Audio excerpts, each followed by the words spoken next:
And welcome back to another episode of Being Bookish. This week, I am joined by Rachel Peterson, who is an author who has just released her debut YA thriller, Killing Sadie. Thank you so much for joining me today. Absolutely. It is a joy to be here. Thanks for having me. My pleasure. I love talking about books, and while YA thrillers are not really my genre, I'm always trying to expand my sort of range and read different things. Obviously, I am not the intended audience. This is very much a high school, it's almost, I'd say, Dirty Little Liars, maybe? Yes, Pretty Little Thing. Liars. Yeah, Pretty Little Liars. That shows you how much I watch that kind of program. Couldn't even get the title right. I was thinking Dirty Little Lies, which is a completely different type of book. Along the same, different audience for that one. Very, very different audience for that one. So if you could tell my listeners what the book is about, obviously no spoilers, but the sort of blurb, the summary of what Killing Sadie is about and what kind of audience you think it's for. Yes, absolutely. So as someone who studied English in college, I like to say Killing Sadie is a question of simple math, even for an English major. It is a book that has one homecoming queen, 2 dead bodies after a barn party gone wrong, 3 friends trying to explain to the police what happened, and infinite reasons that every one of them is lying. So that would be my bookish blurb. That is a really good blurb. I know what happens in the book, and I didn't guess, but there were certain things in my head that were questioning a lot of the ways that the different stories that you've obviously told line up. So we have obviously Sadie, who is the character in the title, who is one of the unfortunate victims. But you also have these very interesting characters who've spent a lot of time around her, including her best friend, her identical twin sister, which I think is a very important difference to make. It's sort of very important to say that she is her identical twin, and her boyfriend, Ben, who is the son of A, very powerful man, but B, an ex-murder suspect.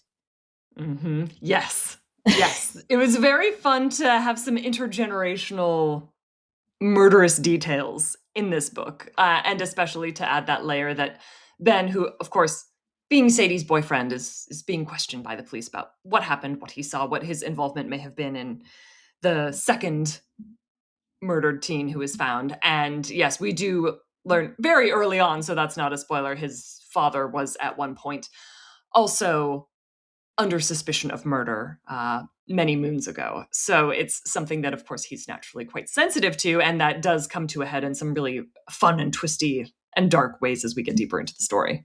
Ben's an interesting character because, as you said, he's got a twisted sense of entitlement because his father is incredibly powerful. His father beat a murder rap because there was that suspicion that he had committed such a heinous crime, and wasn't it fraternal murder? It was suspicion of murdering his brother, which kind of brings to the fore all of the suspicions that you may or may not have about Ben the moment you see him, but he is so arrogant.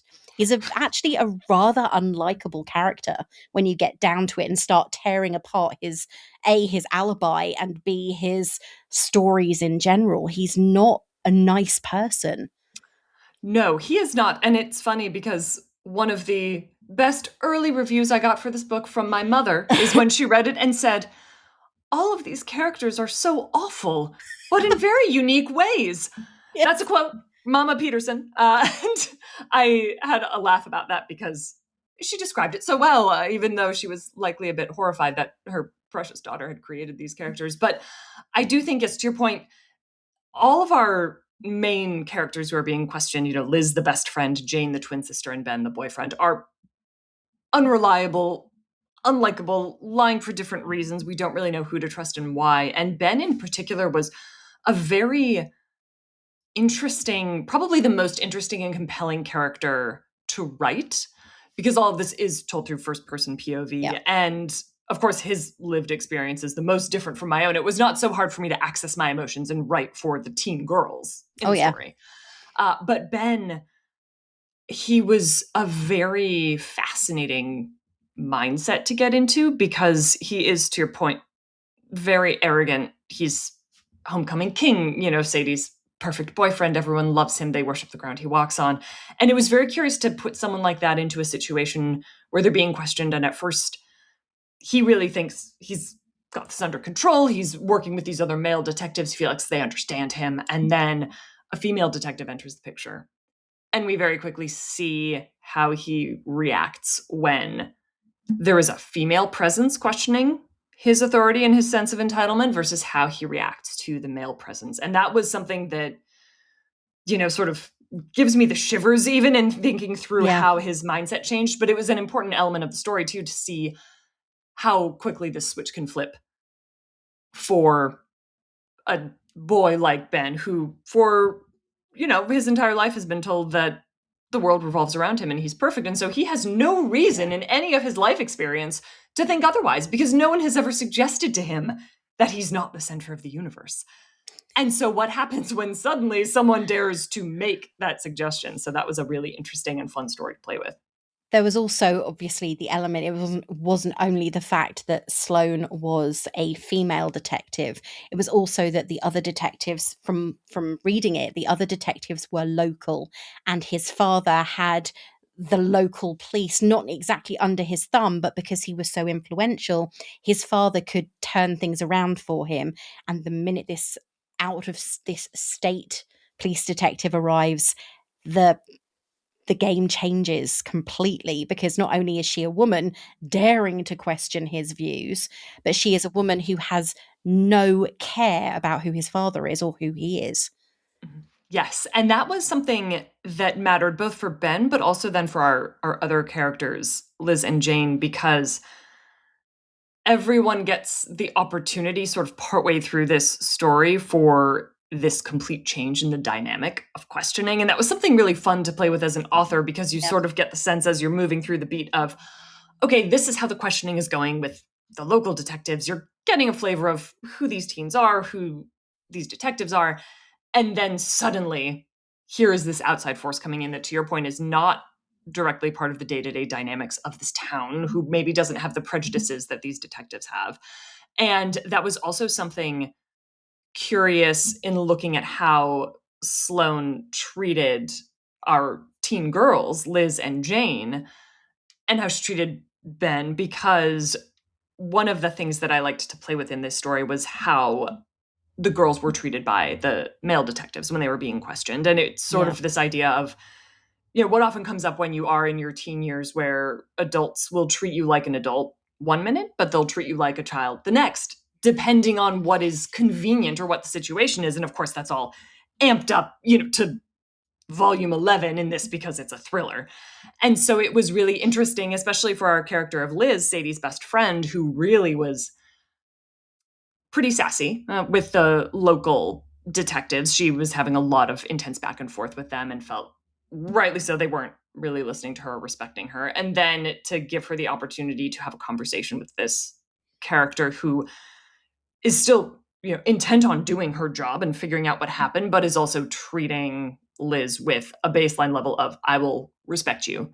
I'm not going to infantilize you, and we're going to have a conversation. So it was really interesting to see, especially in such a confined space, which is by design. So much of this is the teens sitting in the station, being questioned, being kind of trapped in this space, yet being able to switch that dynamic around completely depending on who was walking into the room. So that was a lot of fun, and something that I feel as soon as the reader gets comfortable with a certain way they think a story or a scene is going, we're able to flip a switch and change the dynamic. Because, of course, we also have with Liz, who is, as we've said, Sadie's best friend. She is visibly disturbed by the entire thing and traumatized by what's happened. But she's also putting on the Southern charm, because she says, oh, I sort of bat my big eyes at them and I use my accent and I really ramp it up a bit. And they aren't necessarily listening to what I'm saying anymore. They are not paying attention to what I'm leaving out. They are focusing on my accent and the way I say things. And she uses that to her advantage with Detective Hunt. But when Sloane comes in, it's almost as though you can see Liz realizing, oh, I can't use this anymore. This trick will not work on a woman. Yes, exactly. I think Liz is so, let's just say she's very savvy in how she presents herself, and she knows what works with the male detectives, and she knows that it's, she's a petite blonde southern gal from Alabama, so she has a bit of an accent.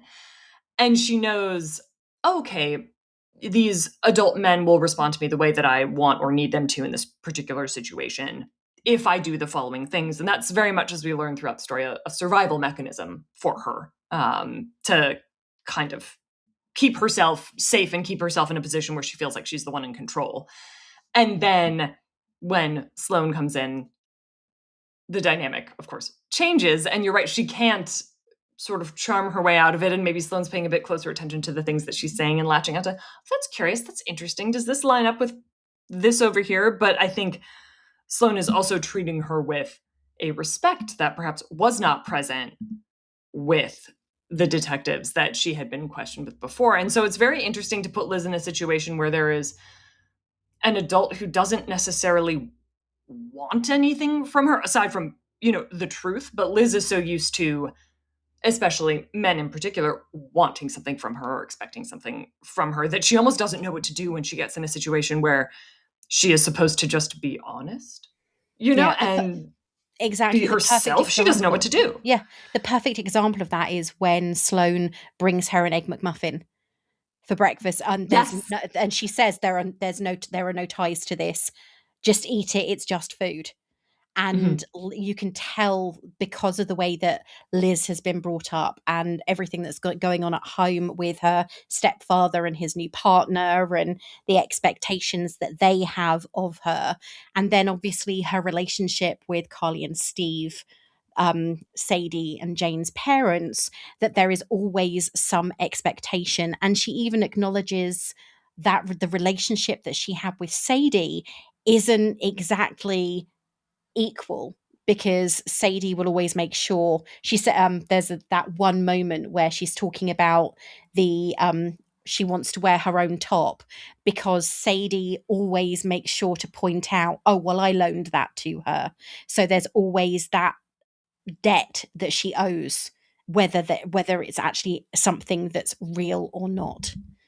Yes, and that was a fascinating part of the Liz character. When I initially started writing her, I intended for her to be unlikable and sort of, I had in my head an idea of who she was and how she operated. But then as I wrote the story, my characters always surprised me. And Liz in particular, as I was writing my way through the relationships that she has, I started to realize just how sort of trapped she is by both real and perceived kind of debts that she is owed, that she feels as though she's always the charity case, quote unquote, so to Yeah. speak. And she feels like she owes something to Sadie, or even if there are times when she doesn't feel like she owes something, Sadie had that subtle way of reminding her, or yes, if she gets a compliment when they're out at a party, but she's wearing something of Sadie's, Sadie can't just let her have the compliment. She's, oh, thanks, that's mine.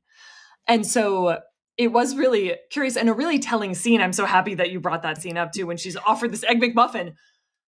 It's just, here, you've been It's food. here most of the night. You are surely hungry. No one has offered you food. Here, eat something, because that's a humane thing to offer to someone who's going through police questioning. And she is just so thrown off by it because she is not used to anyone offering her something because it is the decent thing to do without expecting something else in return. So that was a very kind of important scene and window into the way that Liz thinks.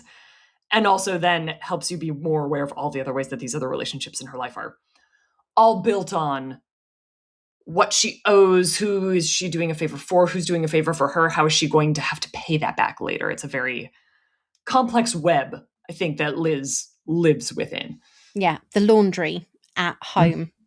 If I do this, I'll be left alone for a few days. That kind Yes. of thing. There's always Bargaining. yeah, she's always bartering for her independence and her individuality and her freedom. And all she really wants is to get away. And you can Mm-hmm. tell that. And the thing is, while yes, the majority of characters are unlikable, I actually didn't dislike Liz. I'm so glad to hear that. I found her She to has be, emerged as many people's favorite, yeah, which she I is. appreciate. I don't see her as a mean spirited person. I see her as someone who is confused and stuck in a situation that most people would struggle to be in, because she's got her best friend. Her best friend has just died, and she's being questioned because for some reason she's a suspect in this entire thing. She's garnered an unfair reputation because of things that have really been outside of her control. And she's stuck somewhere that she has no way out of at all. So I actually really felt for her. Whereas Ben, I just sat there thinking, you entitled person who I really dislike. And that was not the Yes. words but this is family friendly, so I'm not going to use the words that immediately spring to mind. And Jayne, for some reason, yes, Sadie was her twin sister, but from the minute she came on the page, there was a lot of stuff about her that just felt like it was riddled with really, really bile filled jealousy.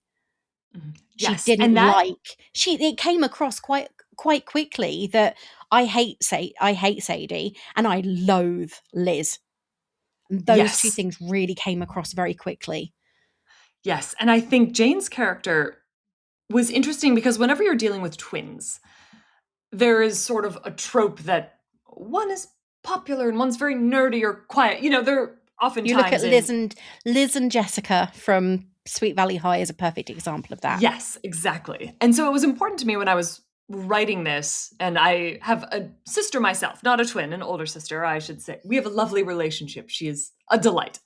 But when I was writing these twins, it was important to me that they not be polar opposites of one another necessarily. I mean, Sadie is again, homecoming queen, sort of your stereotypically popular kind of gal, but Jayne is very cool and interesting. I mean, she is not necessarily as popular as Sadie, but she is not some quiet, quote unquote, nerd who's studying in the library all the time. Like, she has her own Yeah. very vibrant, sort Well, of creative life. she's on the equestrian circuit, isn't she?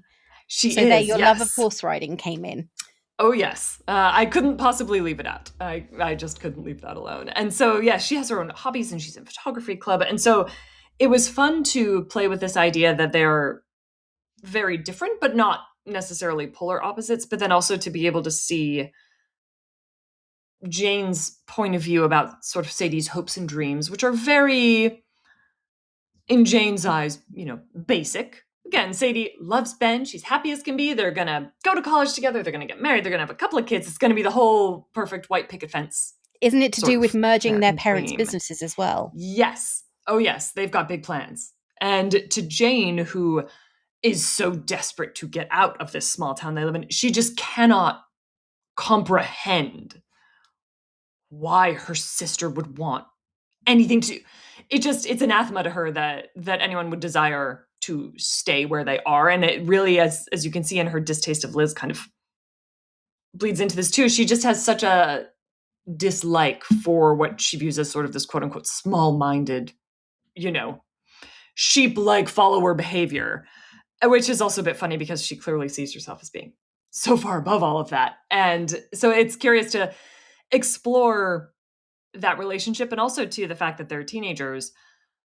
That's when you're really trying to find your voice, your independence, your agency. And as someone who had a sister 2 years older than me, you know, we were in the same high school or secondary school together, and we also went to the same university, funny enough. And when I was deciding to go to that school, there are 30,000 people who went to this university.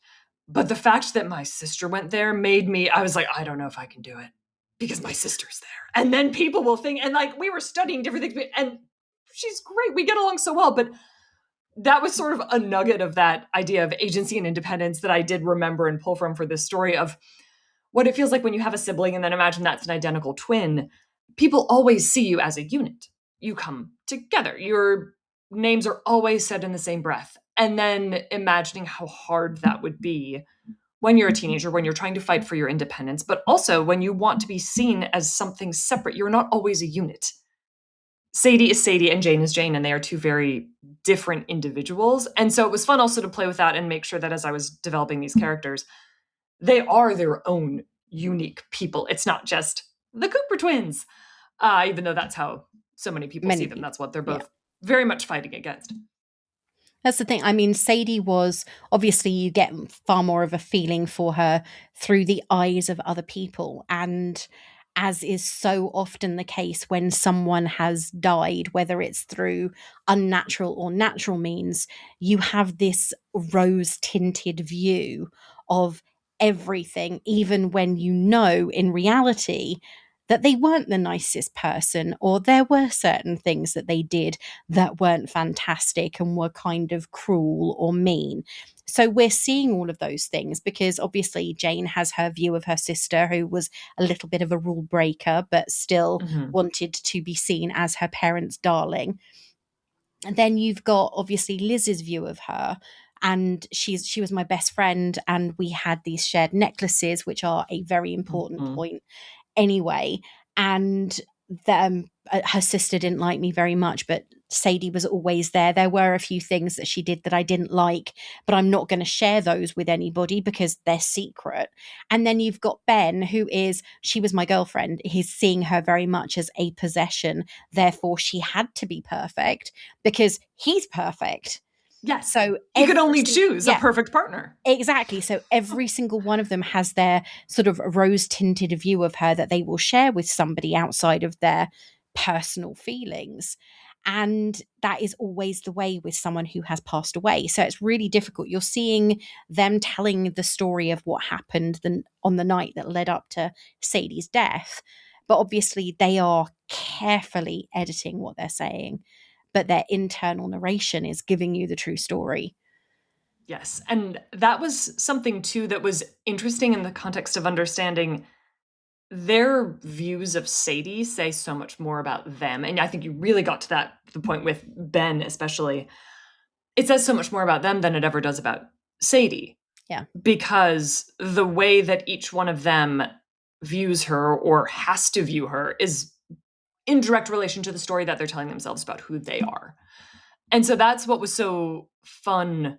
And one of the reasons that I sort of was inspired to write a story like this in the first place is this idea that someone can be so set on their version of the truth and who they are. And especially when you're a teenager and you're trying to figure out who you are. And when you do find some type of identity, you hold on very strongly to that because so much else in life is in flux at that point, that if you can find a sense of identity, your people, your group, a place where you feel like you belong, you will do a lot to hold on to that, and you'll tell yourself whatever stories you may need to tell yourself so that you can hold on to that feeling of identity or belonging. And so to look at something like a murder and in fact have these three teens who aren't even really thinking about it through the context of Sadie, they're thinking about how does this impact me and my story and who I am. And Liz, especially having become so much, an honorary third daughter of the Cooper family, she's now thinking, well, shoot, I might be in some trouble here. What am I supposed to do? I thought of myself as kind of part of this family. I was hitching a ride on their coattails to a certain extent, but that's also been complicated by the dynamics of that family, which we learn more about as we get into the story. They're complicated. They are very complicated. And so it was interesting that it's a story about a murder, but for the teens, it's not really about the murder at all. It's about how each of their lives and their versions of themselves have been forced to change now that this has happened. Yeah, and that's the thing. You are really, when you look at it, you are breaking down the intricacies of a marriage plus familial relationships, because there is a point where you talk about how each of the parents has their favorite, and also looking at Stephen Cooper's his dynamic, his relationship with his daughters, and the whole reason Sadie didn't have such a close relationship with her father. When you look at it, and it's actually, I think it's Liz that analyzes it so carefully. The reason that she didn't have such a close relationship with her father was because she wanted it too much. And he sensed that. So he's not a nice person either. I mean, I think when you get to that kind of power level in a community, whether it's a small community or not, you aren't necessarily going to be the nicest person on the street. Yes. And I think the dynamic with the parents, that was so important to me to include. And in fact, initially there was a whole subplot regarding the parents that was in this story. And my editor and I were chatting about it. And she said, look, this is great, but this is a young adult book and there's too much about the parents in here. So some of this has to go. I've filed it away, perhaps for a future opportunity. But it was very important to me that we did understand more about the dynamic of this family and of Stephen and Carly, because heading into your teen years is also oftentimes the first time that you start to realize, oh, my parents are just people.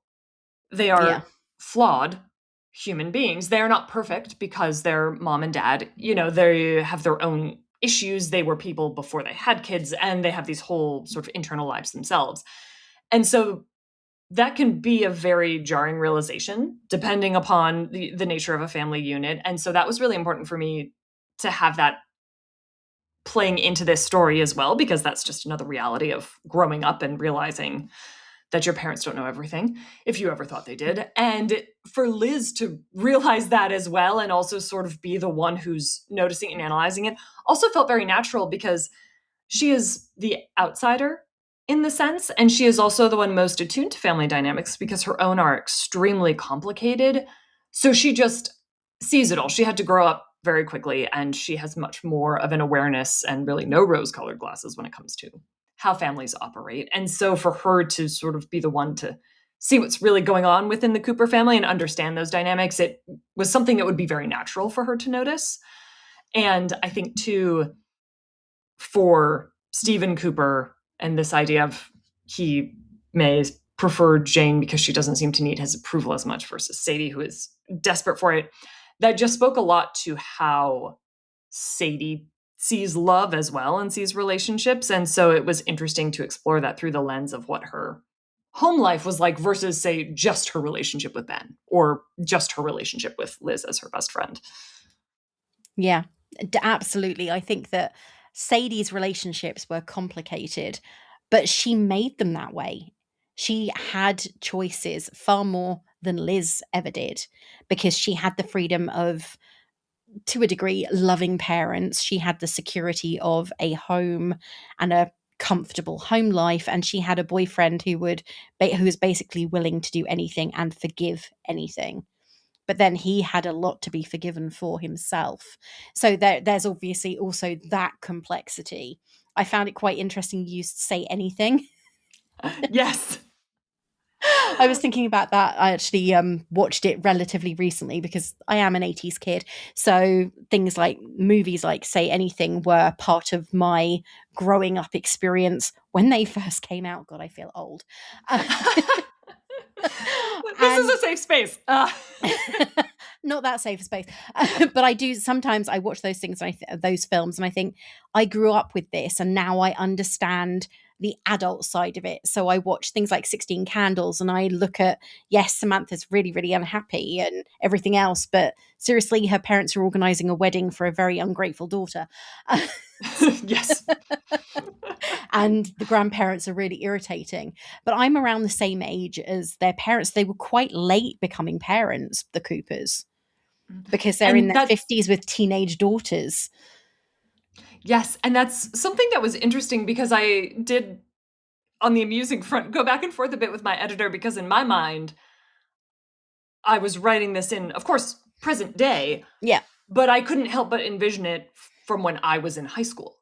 And so I originally had even more references to these things from the 80s, et cetera, that would have been relevant for my parents. But then also for me, I grew up on a steady diet of 80s pop culture, and I'm a bit of an 80s pop culture aficionado, hence the mentions of things like Say Anything making their way into this book, even though the book takes place in the 2020s. And so I had to go back and forth with my editor, and she had to remind me, if they're teenagers now, that means their parents were in high school around the year 2000, not 1985. You need to separate this. But the Say Anything scene, if we may go back, and this doesn't necessarily spoil anything, but we will spend I don't think a minute on it, because I adore that movie. I'm a huge fan. I had a poster of it in college, and that was 20 years after it came out, and people would come into my dorm room and ask who the guy was with the boombox. I was like, don't get me started on Lloyd Dobler. Thank you. But the scene where he holds up the boombox is iconic. Everyone knows that scene, whether they've ever seen the movie or not. And that scene works in the context of the movie because we are told that is a romantic comedy. The point of the movie is that there are two people who love each other and are going to get together. So you can rely on the fact that when Lloyd holds up the boombox for Diane, there's a context that he knows her well enough and she knows him well enough that he knows this is what she needs right now. She needs to know that I'm not going anywhere. And therefore, it is romantic. When Ben does this to Sadie as a way to apologize for some things that he has done, she doesn't like it and she wants him to stop, and he does not stop. And her parents think it's so sweet and romantic. And even Jayne mentions that she thinks it's romantic. And that was an important... She needs to get over herself and forgive him. Exactly. You must forgive him. Look, he's outside your window. And that was so important for me because in that movie, it is something that Lloyd is doing for Diane because he loves her. And in Killing Sadie, Ben is doing that for Sadie for himself. He is doing it because he needs to do it. It's not about how she feels. It's about how he can display or perform for others around them, not even her, but others around them, that he is the perfect boyfriend, that he has made a mistake, but look at what he is willing to do to prove his love. And so that was a really critical scene to me, and also an important scene to me because I did my best to be intentional in avoiding the most damaging tropes that we can sometimes find in certain types of YA books. And I wanted to make it very clear, these are all deeply flawed characters. They're complicated, they have their problems, but in this scene in particular, if you are in a relationship with someone and they are doing something that makes you uncomfortable and you tell them to stop and they don't, it doesn't matter if everyone around you says, you're so lucky, he's so perfect, this is so amazing. It doesn't matter if you're uncomfortable, and it is uncomfortable and it needs to stop. Period. It's waving a massive red flag. Yes, and that was just an important element within, of course, there's murder as well, so this is not a story of characters who are the paragon of virtue, but it was very important for me that there are elements in here that say, listen, if you're reading this and this seems familiar to you, or if this reminds you of your relationship or a friend's relationship, we're waving the flag here and we're saying this is not healthy and it's not okay, and we're not romanticizing it. We're not saying it's okay because he's passionate. It's inappropriate and it's wrong and it's disrespectful. And so that was an important element amidst the murder and the many other twisty elements of this that we are calling out. But that's the thing, isn't it? Behavior. With Ben, he is because of his family, his father, and his position. He's a football player. Oh yes, he's big star. He's the cliche. He is the epitome of cliche. He is the homecoming king. He's probably going to be prom king. He is the jock. He is massively popular. Everybody wants to be him. Everybody wants to be with him. Everyone wants to be his friend. So he has gone in with this confidence of, you almost imagine him saying, "Don't you know who I am?" Yes. Exactly. That is oozing out of every core. Like his whole being is saying, "Don't you know who I am?" He just can't say it out loud. Yeah. Don't you know who my father is? And all the way through his questioning, he is asking, "Where's my dad? My dad's going to come in here and he's going to stop this right away. Where's my dad?" He's waiting for him after the questioning. And it's like, "Where's my dad? He should be here by now. I'm looking for his car." And I wanted for his dad to stand up and say, "What did you think you were doing, you absolute idiot? Get in the car. You're grounded for 10 years. Yes. And his dynamic with his dad was so interesting because that changed a bit as I was working on the story. I wasn't sure when I started writing that in and writing about his father, how that was going to play out. But what was curious and a lot of fun is that once his dad does finally show up, he rolls in. Donovan Carrera graces the station with his presence. But his father is a very different character than perhaps we might expect from how Ben thinks of him and thinks about him, and is so said, my father's going to come in here. You think this guy's going to be yelling and screaming and raising holy heck to fix this. Yeah. And as we discover, and as Ben sort of starts to discover as well, maybe his ideas about who his father is are more based on his own mythology than on the reality of who his father is. And I think that's something that if Ben were perhaps a bit more self-aware, maybe he'll get there. I'm doubtful, but maybe someday he would. He would have realized that his behavior, he thinks it aligns so well with who his father is and what his father would want him to do. But it only aligns with his idea of who he needs his dad to be in order for his own behavior to be okay. And so we start to see some of that unravel as Ben starts to panic a bit and start to wonder, wait, what if X, Y, and Z isn't true? What if this happened and this didn't? What if my dad isn't who I thought he was? Which is sort of the flip side. Again, we have Liz discovering that the Cooper family isn't as perfect as she thought, but then we also have Ben discovering maybe his father is a bit more of a decent human being than he thought. But in this context for Ben, that's a bad thing. Yeah. He needs his dad to be a badass, not to be a reasonable adult. There's almost this expectation from him, the way he talks about his father. You expect him to be Marlon Brando in The Godfather, yes, rather than exactly. someone who gets out of a car and is relatively sensible. Yes, you really expect this built-up character, which again also represents the other way we can think about our parents as we're growing up. In Ben's mind, his dad is sort of a superhero of sorts, perhaps not the right word, maybe more of an anti-hero or a sort of fixer.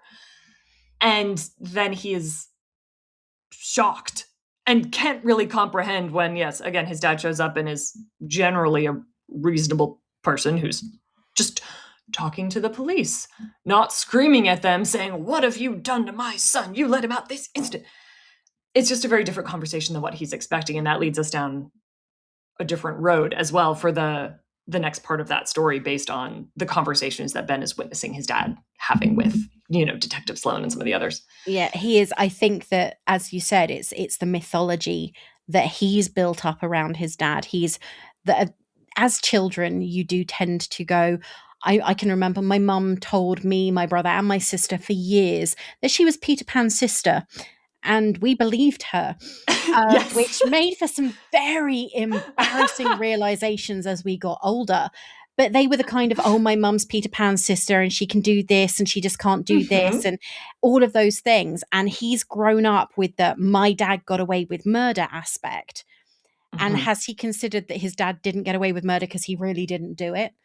And the whole mythology, the whole epic that he built around his dad was on this, my dad does this, because you do like to think that your dad's Iron Man or Captain America or whatever, because you've built them up to be these incredible characters, because they are the ones that protect you. They're the ones that provide you with a roof over your head and food and toys and comfort. And they need to be something bigger to do that. They don't. But as a child, you think that they do.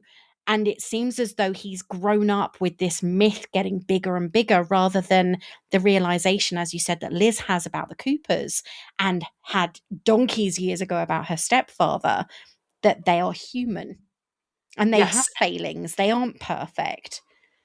Yes, it's interesting that Liz and Ben have sort of moved in opposite ends of the spectrum. Liz, having figured out very young that adults are flawed, is much more equipped, I think, to handle just generally the challenges that life may throw at her. I mean, she has her struggles, absolutely, but she also lives in reality and it just has an understanding. She's never surprised by anything, which is a bit sad considering that she is still just a teenager, but she's never surprised when people behave poorly, frankly, because she's seen so much of that. And then Ben, conversely, he's at an age where he should be aware that his parents are flawed individuals who can't save him from everything, but he is still very entrenched in the world in which his father is going to come and save the day.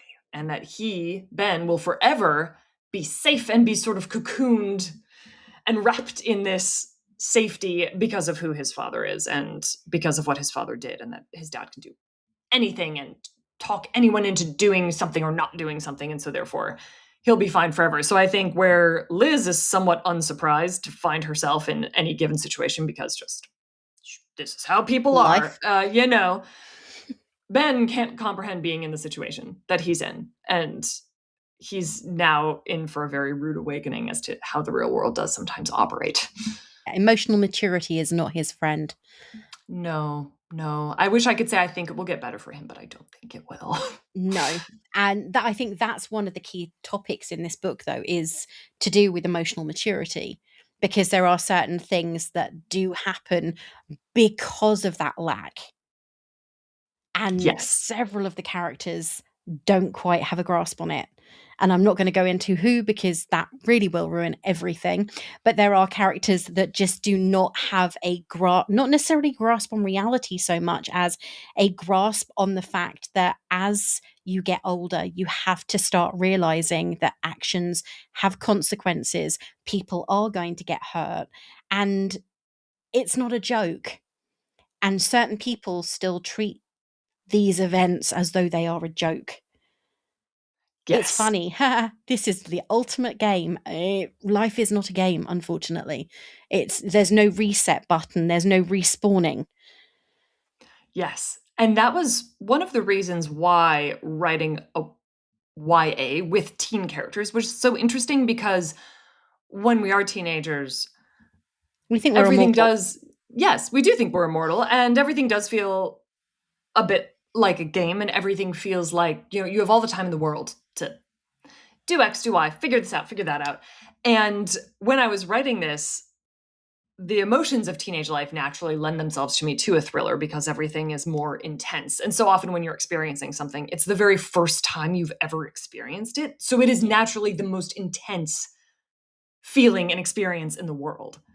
And so that if you just take it and dial it up and again make that thing a murder, it becomes camp, fun, thrill, it's dark and twisty and exciting. But there is also the reality baked into this of the fact that these are teenagers who do not fully understand necessarily all of the far-reaching consequences of what has occurred. And I wanted to explore that and also do it with a certain sense of empathy for our characters. I mean, I went back to, for better or worse, having been a teenager around the Y2K era, blogging sites, AIM, all of this stuff was just coming about. So I did a lot of writing, a lot of defunct blog site entries. I mean, so many feelings. My feelings are strewn over the internet like confetti. I still have a live journal. And yes, and that was such a joy, mildly horrifying, but mostly a joy when I was working on this book, because I didn't have to wonder how did I feel when I was 15 or 16. I could literally read it. I could read what I wrote when I was that age. And I think that was so valuable because it did give me a really strong sense of empathy and love for the teenager that I was. And I do think if, as an adult writing YA, that's so important because you have to come at it with that sense of empathy and care. You can't come at it with some overly romanticized or oversimplified version of what you remember the teenage experience to be, because that's not going to speak to readers. Or they'll know massively that cynical. you're either, yes, like talking down to them or talking poorly about them. There are so many ways that you can kind of get it wrong. And so I felt very lucky to be able to access my teenage self and, think about her with a sense of, okay, this was real in the moment that I was going through this. This is how it felt. And so writing about these characters through that lens of, yes, this does feel like the end of the world. And I remember what it feels like when it is the end of the world, which I think has also been fun as adults have picked up this book. And especially I'm a card-carrying elder millennial. And there are many flavors in this book of also being the age that I am and being in high school when I was, I've had friends who have read it who are like, oh my gosh, yes, I remember sort of this type of scenario. I remember this. There is something in it for us adults as well, and for the teens that we used to be, and the people that we were. I'm a middle Gen Xer. The forgotten generation. We really are. But with the best movies, though, and the best absolutely. Pop culture. Best movie. We are also, I think, the last generation that cycled through all of the different forms of media. That is impressive. It's pretty cool. But we are the forgotten generation. So it's very interesting. I mean, they are not an era. I don't think I could write about my teenage years objectively. My Mm-hmm. teenage years were horrible, absolutely horrific. But I don't think I could write about them or a teenage character objectively, because it has just been way too long, and the Mm-hmm. media to recording that is a physical diary. I actually Yes. still have my physical diaries. I've got a 5-year diary that I wrote from the time I Wow. was 12. So I've got everything, That's amazing. including ticket stubs from New Kids on the Block times two, uh, Oh, in my wow. Times journal. two. That's a Yeah, flex. That's a times flex. two. I went and saw them twice. But yeah, it's that kind of thing. It's very, very difficult. So what made you choose to write or decide to write teenage rather than adult thriller? Mhm. So this is actually, although it is my debut novel, it is the 5th book I've written. And it is the first YA book I wrote. So clearly I found something that's really sticking. But I think also that's important because for any aspiring authors, etc., it so often seems as though this just oh, look, it worked out. The overnight success that took 10 years. So I did write many books that did not sell or go anywhere until we came to Killing Sadie. And it was sort of a curious path that led me here. I wrote my first 2 novels that I did for those, novel in a month competitions, mostly just to Oh, prove to yes. myself that I could write a I've book. done a couple of those. Yes. And I proved to myself that I could write a book. I'm not saying it was a strong book, but I was writing third-person romantasy because Okay. that's what What's was selling? very popular at the time, and that's what was selling. And so I thought, well, I'll write that. Not a strength for me. I say that with great love for my past self. Not a strength. So that happened twice. And then I wrote an adventure kind of thriller Indiana Jones-esque novel. And that was the first time that I wrote in the first person instead of third person. And that was the 3rd book. And that is the book that made me an agented author.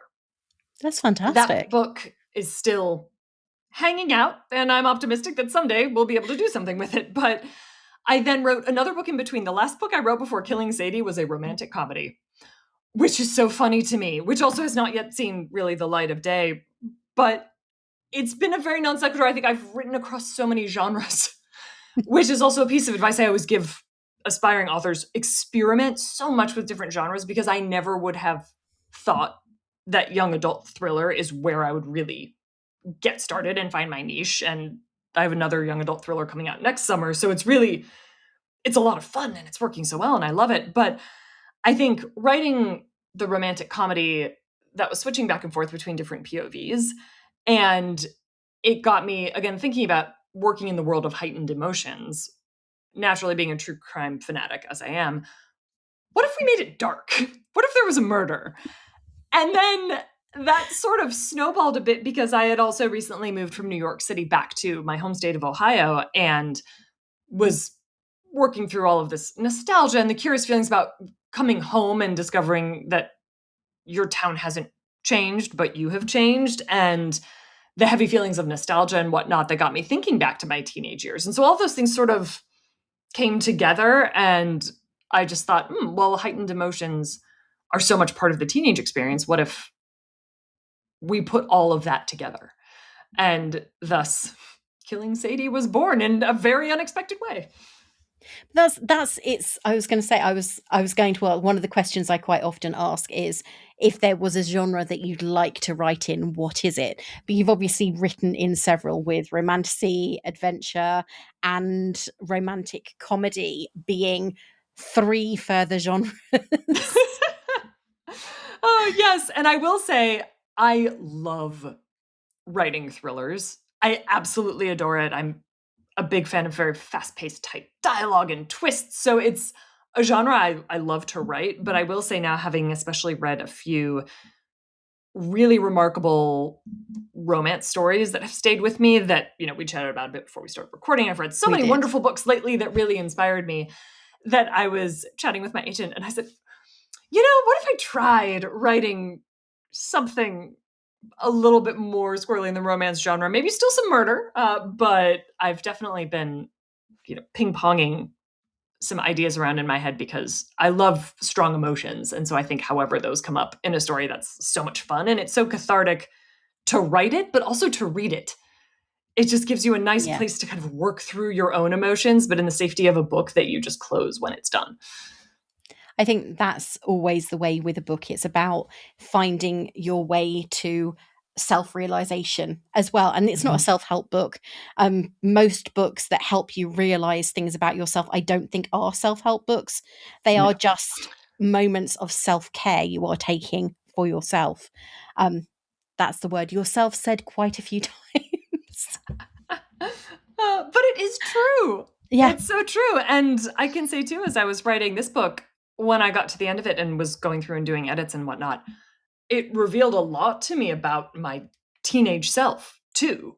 Truly. I mean, there were things that I had written, and I tend to write very fast and furious. So I just go as fast as I can for as long as I can. And I don't really reread things until I'm going through edits.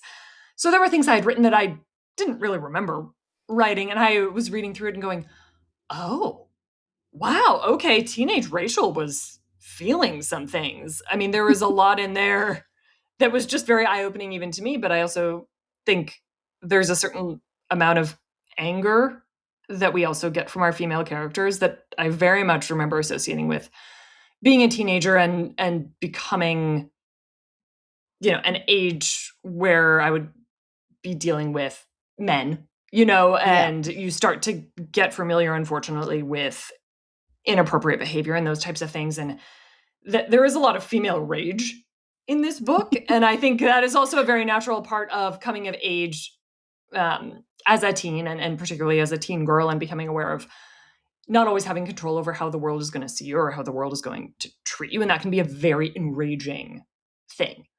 And so it was interesting to work through those feelings through our characters as well, but then also to look back at myself and be like, oh, interesting. I understand myself better now too.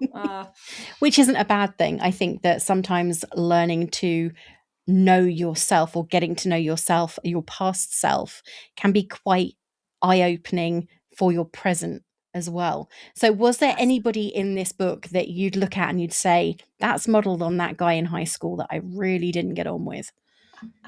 So it's funny because people who've known me, my whole life have read this book, and they all have different theories about who is who. And the truth is, of course, no one character is modeled after a single person that I know. But I do think when I was writing the character of Ben, I just thought back through so many different relationships I've experienced or relationships friends experienced. And this guy. Like, everyone knows a Ben, whether they be an actual Ben, metaphorical, male, female, what have you. Everyone has met someone who is perfectly sweet and wonderful and beloved, and everyone adores them and thinks they're perfect right up until the moment that things don't go their way.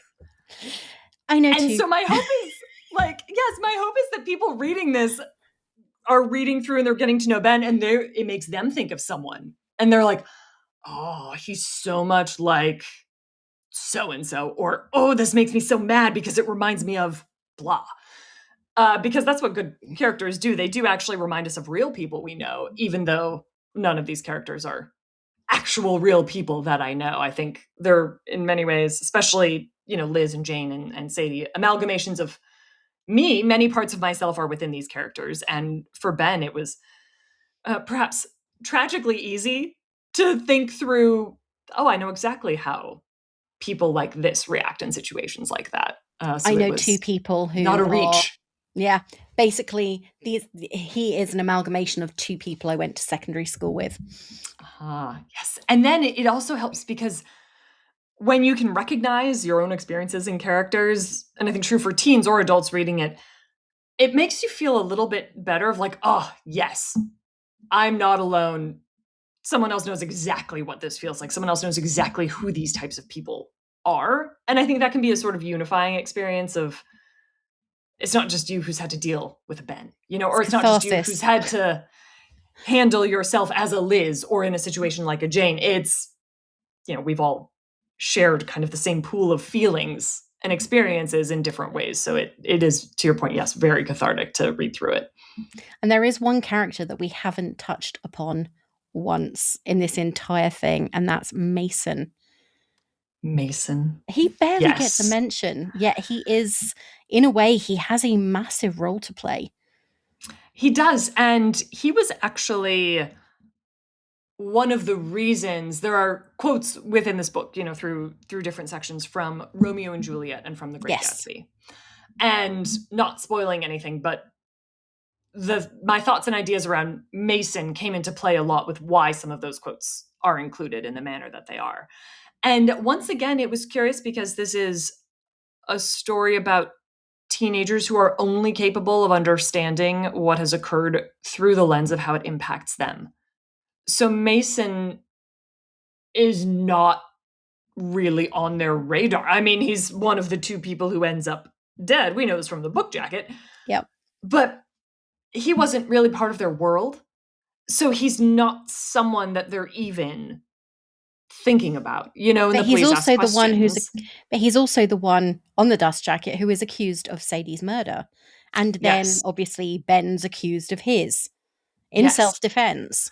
In self-defense, which is, of course, very Ben. And I think Mason as a character represented a lot to me of what an idea is of who someone is. We know very little about him aside from what is told to us, and then briefly some experiences and interactions with him, but he sort of just gets stuck into this, like, back of your book kind of 2-sentence, this is who this person was. He's the periphery. And so, yes, exactly. And that was very interesting because I think we also all know or can remember knowing someone who existed within that peripheral realm when we were in school. And so it's curious because I could also envision, what if this book had been written, but it was called Killing Mason? And what would the entire story look like told through that lens? But it's very interesting that, of course, Sadie is the one because she was the one who was universally beloved and everyone knew her and everyone knew X, Y, and Z about her. This is really her story, even though there's an entire additional person who is also dead, but just not the focus, or everyone's so certain that they already know what happened that we're not going to waste our time talking about this guy because he's a killer. He does not deserve our sympathy.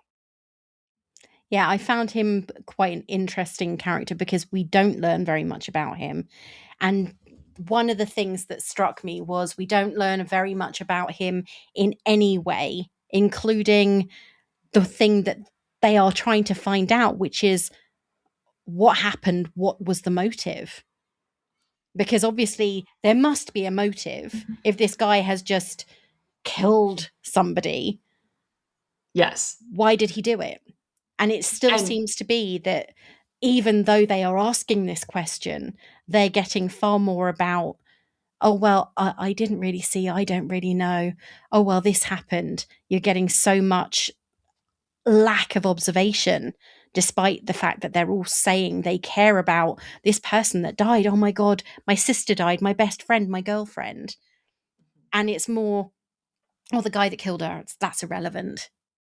But yes. It's not. It shouldn't be irrelevant at all. It should be the main point. But for each of our characters, of course, Mason's not the point at all. He's not even worth thinking about or talking about. What's worth talking about is them. Like, what's worth talking about is me and how I am experiencing this and what I can tell you about Sadie, who is the person that I know, and I'm important in this because of my relationship to her. And so Mason really gets just swept under the rug, even in the latter portion of the book, which we won't talk about too much because of spoilers, but he is still so very much just kind of an object. He's a tool. Thing, yes. That sounds not in the he's a total tool, but he is a tool to reach a certain point in the story. Yes. And it's sort of a great tragedy that he is, not as everyone saw or assumed him to be, and yet he is also the one who's totally ignored in all of this. It's sort of the great actual sadness of the book. Like, it's almost less about, everything that has happened with Sadie, etc., and more so that, here you have this person who just kind of gets ignored, like their death doesn't matter as much because of reputation and who has the money and who has the power and who's controlling the narrative. He's kind of the guy, obviously he's in photography club with Jayne, and that's the main connection, is that he is in photography club with Jayne. And that's really all you get to know about him. He's on the periphery. He's not a sports star. He's a little bit goth, a little bit emo, a little bit different. He's not considered accepted by anyone, and therefore he is ignored. So he kind of skirts around the edge of the story. Yes. But his story is so relevant to what happens, yet obviously because he is not one of the group, which Liz won't be for that much longer either. I can't imagine so. I have a hard time figuring out what Liz's future would look like with this crew. Non-existent. And, perhaps she would be better off not having as much of a relationship with any of them. Liz does have a habit of finding very unhealthy relationships, whether that be with, the whole family, with friends, with Sadie's boyfriend. She just can't quite seem to find a healthy dynamic in her life. But she also has such a negative reputation because of certain people's gossip mongering. Yes, she does. And I will say, and this is just something to go briefly back to Mason that is a bit funny. So in describing him, and again, this goes back to being an adult writing YA, my initial description of him was that he looked like a GQ cover model. And my editor laughed and lovingly told me, "Do you think teenagers today know or care what a GQ cover model is?" And so that is why his description was changed to be described as looking a bit like Timothée Chalamet. Because that was I felt in that moment so aged. So aged. So anyway, that's just a fun little tidbit about. For me, it was just describing 17. Characters. Yes. For me, it was just 17. So, and obviously the time of Tiger Beat, which was Tiger Beat, yes. Kirk Cameron, Corey Haim, Jason Patric. Leo DiCaprio too, right? Was he a bit on the Tiger Beat scene? Yes, he was, though obviously much younger. Yes. Oh, yes. Much younger. Yeah. But yes, it was just funny. There were a few references within this book that had to be updated because... You're showing your age. I'm showing my age, yes. I dread to think what mine would be then. Oh gosh. There were just some moments of rude awakening, let's just say. But I think that's always going to be the case when you're writing for a younger audience than when you're writing for an older audience. Is that something you'd ever consider, sort of looking toward adult or new adult thrillers? Absolutely. I'm working on, in very early stages, but working away on an adult thriller at the moment that hopefully will someday see the light of day. And then in the meantime, especially, I know you mentioned there's a little dash of equestrian life in Killing Sadie, because I'm an equestrian myself. And if you enjoy the little dash of equestrian, the new young adult thriller that I have coming out next summer delivers on that in spades, which I am particularly excited about. So I love working with stories in which teens are behaving badly, but it is also a lot of fun to loosen some constraints that come along with that and work on, adult thrillers as well. So I've got a lot in the works and I'm really excited about it. And I would love to explore all of the different variations of this genre. It sounds like you've got a lot going on with the whole equestrian thriller. Is that in any way connected to Killing Sadie, or is that complete departure?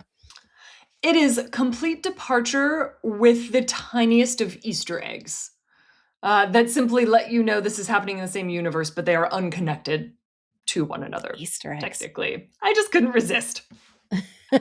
Because of course we do have Jayne's friend who is mentioned and texted, but not really appearing on the page in any specific form.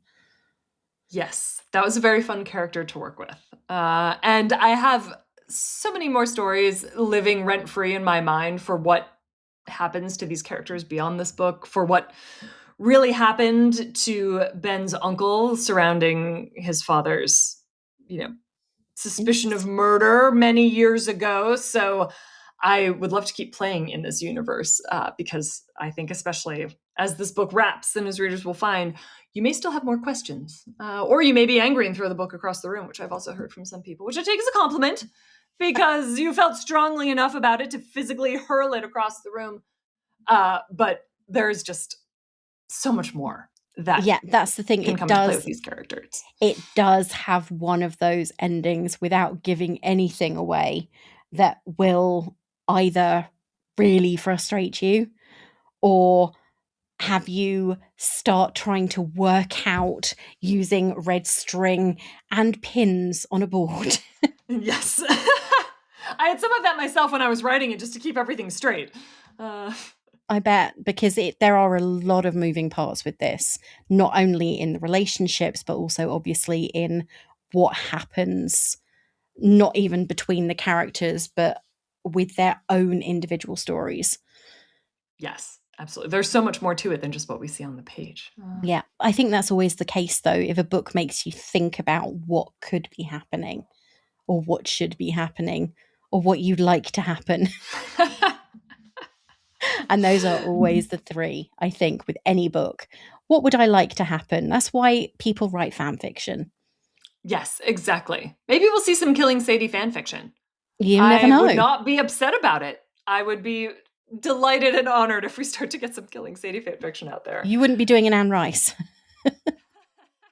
She did not like fan fiction. In fact, I think she sued people for fan fiction. No. As a former writer of it, I'm a big proponent of it. Yes, same here. I don't think there's anything wrong in it as long as you don't get it published. Yes, exactly.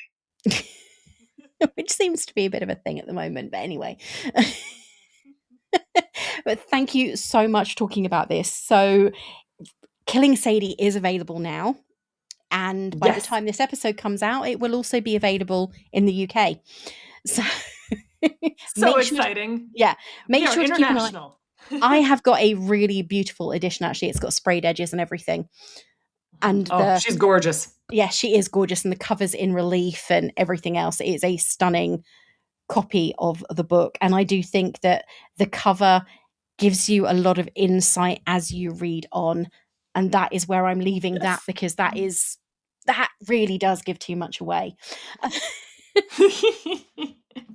But where can people find you online so they can find out more about the book and more about your upcoming projects? Oh, yes, of course. So you can find me at my website, which is rachelpetersonauthor.com, and on Instagram as well, which is at rachelpetersonauthor. I have that same handle on TikTok and Facebook as well, although Instagram is sort of, again, as an elder millennial, my native home. And you can also always find out more at SimonandSchuster.com as well if you just type in Killing Sadie. But my website will be the place to go for all of the latest updates, as well as news of the upcoming project as soon as I'm allowed to unzip my lips and share more. So when are you going to be allowed to unzip your lips on that one?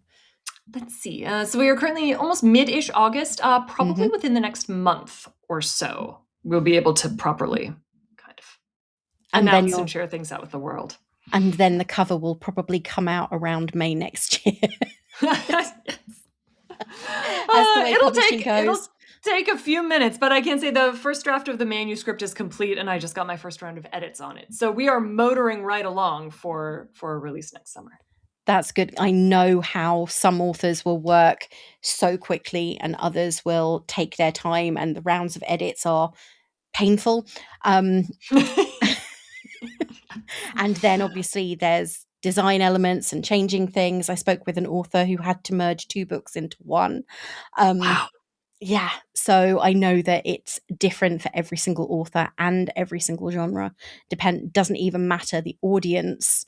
It is who you're working with and who you're being published by that determines how quick things work. So that's not bad, Absolutely. though. It is a full operation, and I write very quickly, which always bodes well for getting my first drafts in right on deadline, but it is the edits that then expand. Yeah, and they determine when the book's published, don't they? Exactly, yes. So I'm keeping my head down and working away, but I am quite optimistic, and in this case received a shocking realization and edit that this story I thought was about these two characters over here, and it is in fact about these two characters over here. So my mind was just blown in realizing the whole book I wrote is actually about one entirely different character than I thought it was, which is just one of those things that can happen to you sometimes when you're working on a story. So I'm very excited to get in and build out this character who I never designed to be a main character, but lo and behold, here we are. Well, there you go. You learn something new every single time you open an edited document. Yes, I love that. I want that on a mug or a wine glass. Wine glass or a wine jug. Yes, a bottle, a little desk side bottle. A little desk side bottle? Little is relative. Magnum, Jeroboam. Anyway, perfect.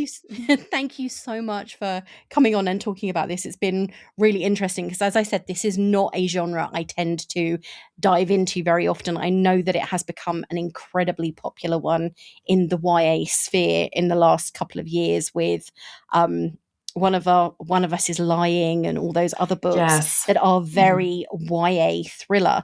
So I know it's a big thing, but it's not something that I've ever stepped into, and not having children doesn't tend to be something that's on my shelf very often either.